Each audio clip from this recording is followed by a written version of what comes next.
Guys, punta ako butangan kantay dinggi kag molasses. Ang gimixing na mga pids. Guys, dua ka kabo na mga dua sa kilo. Lagi kilo na muna ang kuan. Ang lata niya kag ang gikarga. Kamo ni mga kahoy guys oh. Pabukit pa namon panguha guys. Para sa pangdinggi sa baboy. Ayun oh. Hey guys. Oh, kita nyo guys.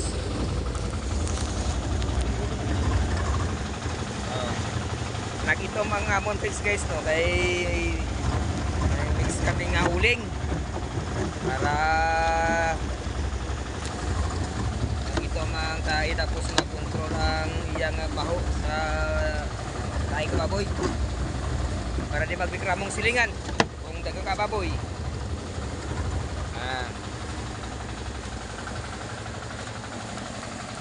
Amo na ni finish guys oh. Finish. Finish product ni guys.